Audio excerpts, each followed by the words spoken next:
The Twins are outclassed, outplayed, straight up beaten by the Toronto Blue Jays in the opener of this 4-game set at Target Field. What does it mean for the rest of this series and for the Twins, who just can't seem to find any positive momentum? It's all coming up on today's episode of Locked On Twins. You are Locked On Twins, your daily Minnesota Twins podcast. Part of the Locked On Podcast Network, your team every day.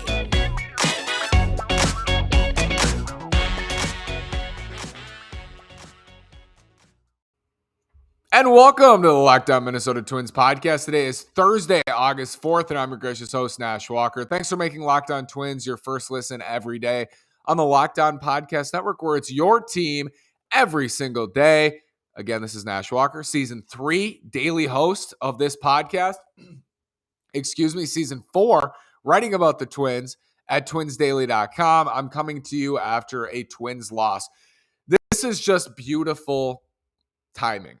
I read an article that posted this morning on Twins Daily that the headline is, "Once a clear weakness, Twins bullpen is now a clear strength." Once a glaring weakness, Twins bullpen is now a clear strength after the trade deadline. And what do they do? In the first game back from that article, the bullpen explodes. This decision, going to Emilio Pagán in the 6th inning, Twins are up 1-0, is interesting because it feels like Pagan is now just the 6th inning guy. He's going to get the 6th inning. And Emilio Pagán, since July 1st, in 11 1/3 innings, has 21 strikeouts, 2 walks, and a 3.18 ERA. His fielding independent pitching in that span is 2.23. That takes away defense. So 2.23 is his fielding independent pitching. That's what his ERA should be. Opponent's OPS at 670. So very good number since the start of July for Emilio Pagán. Now, the runs he's given up, those have been crippling runs a lot of the time. Over his last handful of outings, his last 4 1/3, he has not given up a run. He struck out 7, and opponent batting average is at 177. He struck out 7 in 17 at-bats. So Pagan's been much better recently in that role. And actually, I've said it on this podcast, I'm okay with Emilio Pagán in a 6th inning role. And he could give that up, and he's on the brink. Like, if he continues to do this, at a certain point, it is insanity, right? You're expecting something different. But the reason I'm okay with Pagan in that role, and I'm no longer okay with Tyler Duffy in that role when I was, at the beginning of the season, is because Pagan has the stuff. And stuff is not everything. We know that. But I'd much rather have a guy throwing 97 with a nasty splitter than Tyler Duffy's 92 in the zone. And Duff can reach 93, 94 on a good day.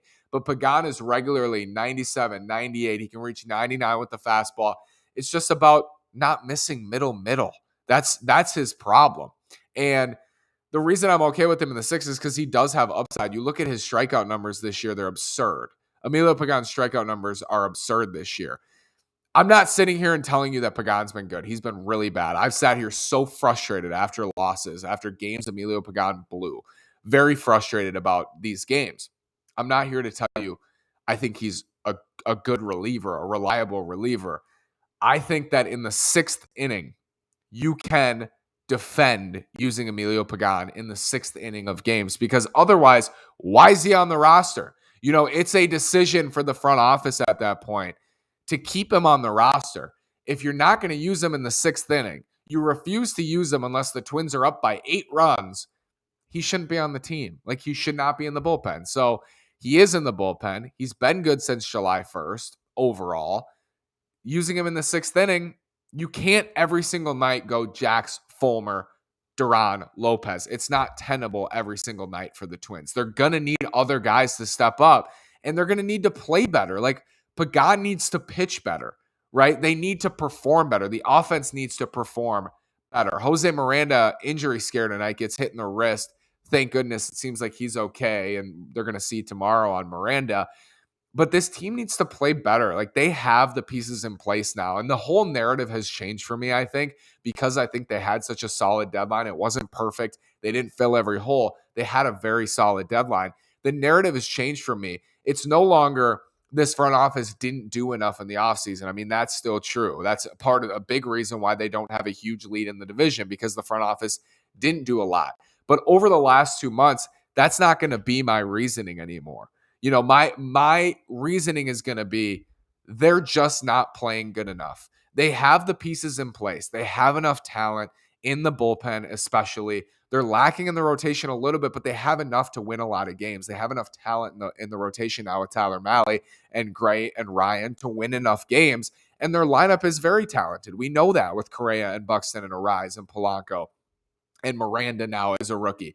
It's a very talented group that just needs to perform now. It's over. The excuses, I'm done with the excuses. I'm done with the holes are too big. This team just needs to perform. And if you get beat by a team that's better than you, that's fine. They need to perform though. They're not like outplaying teams consistently. If the Twins show up and they play to their level, they play to the level I think they're capable of a majority of the time in these last 2 months, they're going to win the division. And I think they're going to have a chance to make some noise in October. But so many times this year, and it's a different look now because we are post-trade deadline and the team looks different, they haven't played to their level, the level that they're capable of. There were many times earlier this year when, the bullpen would blow games.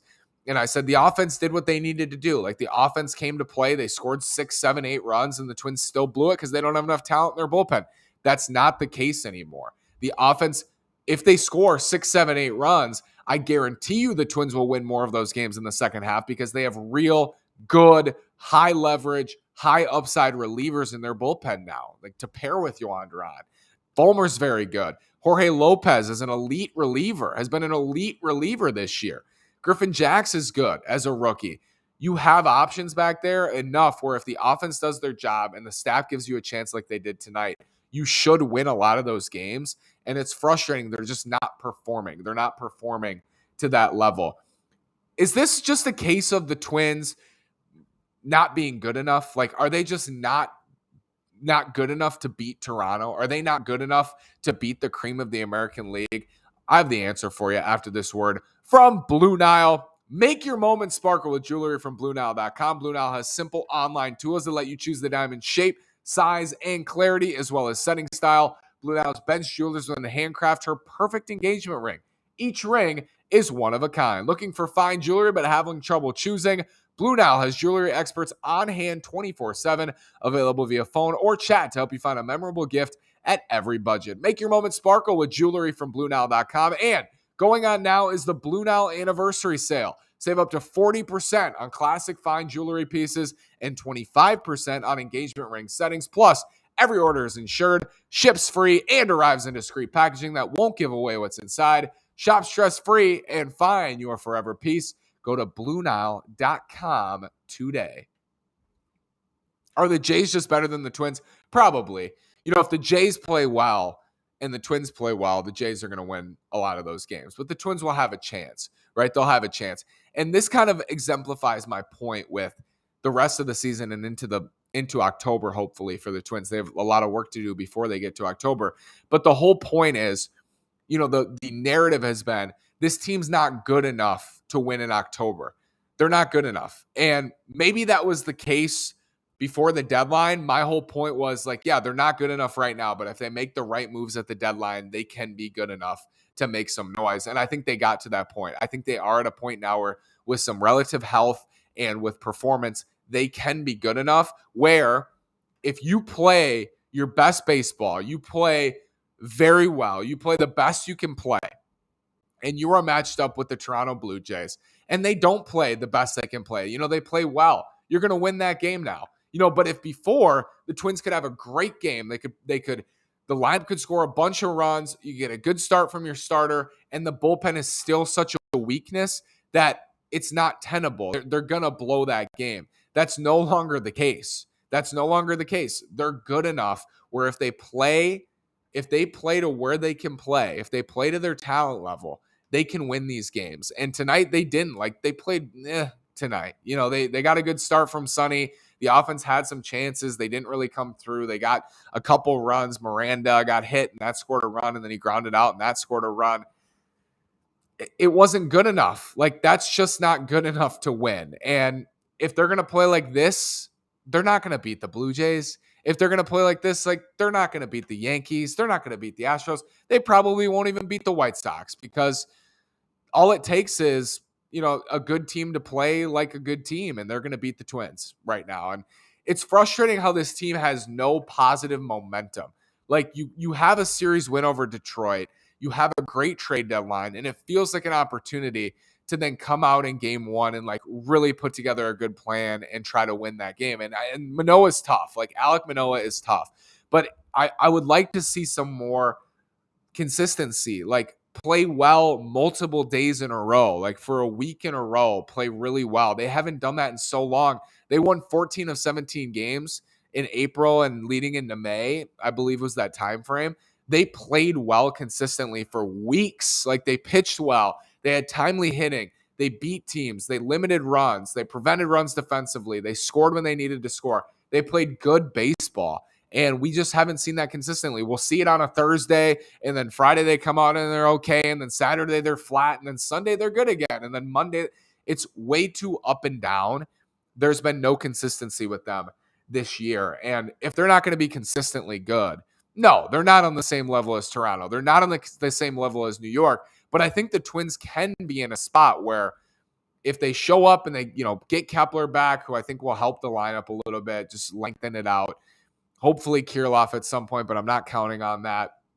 If they can get to a point where they play good baseball collectively as a group, they can win these series at home against Toronto. They can win these games against Toronto. They can win these games, win a couple games in New York. It's possible because they're good enough if they play like they're capable of playing. And that's what's going to be most frustrating for me down the stretch is if they just don't. They don't play. They don't play well enough to win. And that was kind of the story tonight. And what we have seen from the Twins this year, I will say, they haven't strung together a lot of winning streaks. They haven't played good baseball consistently for weeks at a time very much, but they do usually come out after a tough series loss or a tough loss, and they play really well the next day.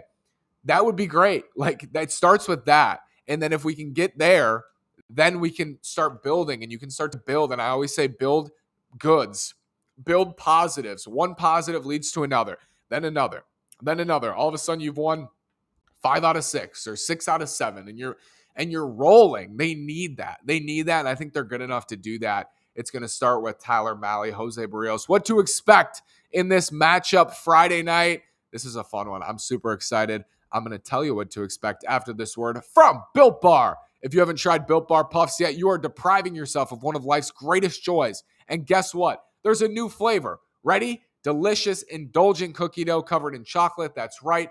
Built has done it again. Let me introduce you to your new favorite. Cookie dough chunk puffs have a light and chewy texture. Real cookie dough chunks. And of course, they're covered in 100% real chocolate. You're going to love the new cookie dough chunk puff, whether you need a snack for your workout, a late night treat, or just need to grab a quick bite. Built is the perfect protein bar, and they taste better than a candy bar. Ditch the calories, fat, and sugar. Grab yourself a protein bar. They're delicious. They're healthy. Go to Built.com, use promo code LOCKED15, and get 15% off your order. Use promo code LOCKED15 at Built.com. What to expect? Tyler Mahle, Jose Barrios. I'm super excited to see Tyler Mahle at Target Field in his Twins debut.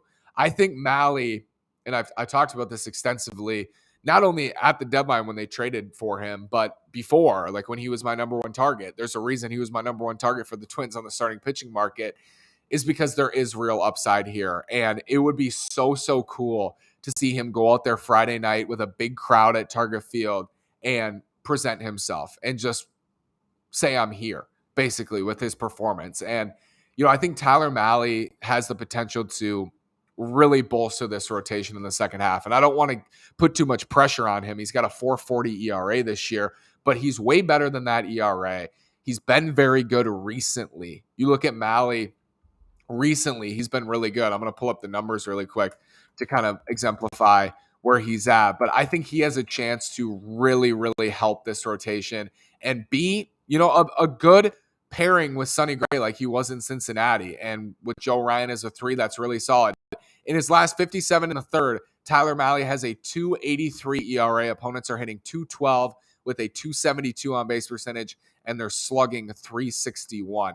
Jeff Carr, who is the host of Locked On Reds and a good friend of mine, told me that Road Mally is it's a crying call in Cincinnati. Road Mally. And what that means is Tyler Malley is so much better on the road than he is at Great American Ballpark. It is such a stark split for Malley, enough so that I'm really excited. I'm really excited to see what he could bring to this rotation at Target Field. I've always favored right-handed pitching in this division and in this league, especially recently in the last 3 years, because I think there are a lot of good right-handed hitters, and the Blue Jays have a lot of good right-handed hitters. Malley can get righties and lefties out, but I'm excited to see what he brings to this rotation. I'm excited to see what he does in his debut.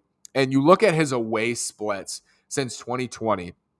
Among pitchers who have made at least 20 starts, he is in outstanding company. Like it's hard to believe. He's top 5 in OPS allowed on the road since 2020. Minimum those runs. He's been outstanding on the road. Minimum those innings pitched, He's been outstanding.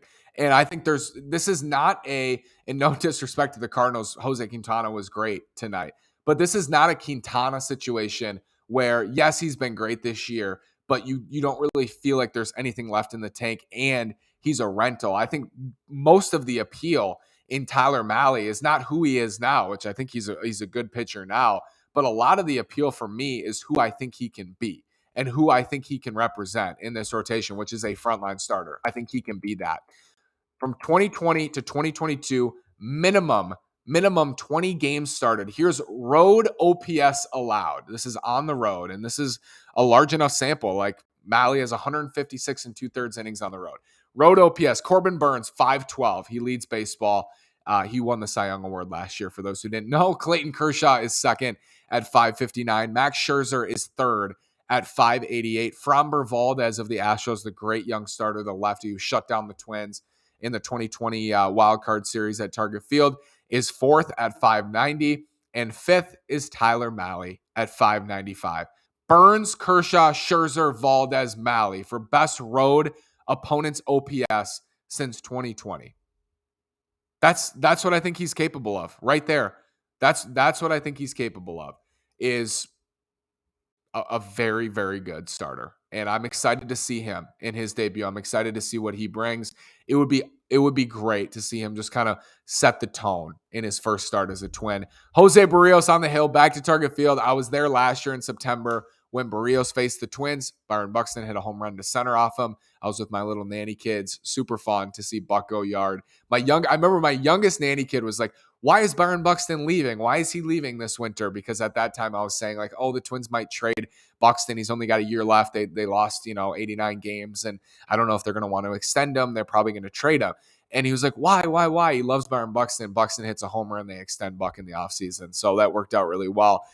Barrios back to the mound at Target Field Friday night. You can't draw it up any better than this. Like Barrios against his old team, two teams that are in the playoff hunt. Tyler Malley, Twins just grabbed him from the Reds, and he's making his debut as a Twin against Barrios. Like this is a great matchup. I'm very, very intrigued by this matchup. And I think, with how Barrios has been this year, there's a chance the Twins can really get to him tomorrow. I think, there's a chance the Twins post a crooked number on Jose Barrios, and I'm hoping that they do. I love Jose. We'll always love Jose, but not tomorrow. Not when he's pitching against the Twins. And Tyler Malley, man, I can't wait. I can't wait to see what happens here. Nick Gordon and Jake Cave came to play tonight, so credit to those two, but overall the offense just pretty ugly. They didn't get it done. Miranda drove in a couple on a hit by pitch and a ground out. Gordon had a double. Cave hit a home run, hit the ball hard tonight. He doesn't want to go back to St. Paul, clearly. But those two showed up. Miranda drove in a couple, and that was it for the offense. That was it. And they need to be a lot better. They need to have better at-bats. They need to bring a better approach than they did against Barrios in Toronto when he absolutely carved them up. He carved them up in Toronto. Got to be better. He struck out 13, I believe. 13 Twins in that game. Like, with the way that the offense has been, that wouldn't surprise me. But, like, let's have that not happen tomorrow. Let's have that not happen Friday night. I'm really excited to see this matchup. Thank you for making Locked On Twins your first listen every day. We are free and available wherever you get your podcasts. Now make your second listen. The Locked On MLB podcast. MLB expert Paul Francis Sullivan brings humor, passion, and unique perspective on every team and the biggest stories around the league. Follow the #1 daily league-wide podcast, Locked On MLB, on the Odyssey app, YouTube, and wherever you get your podcasts. Thanks again for listening. Have a great day. Go Twins. Got to be better Friday.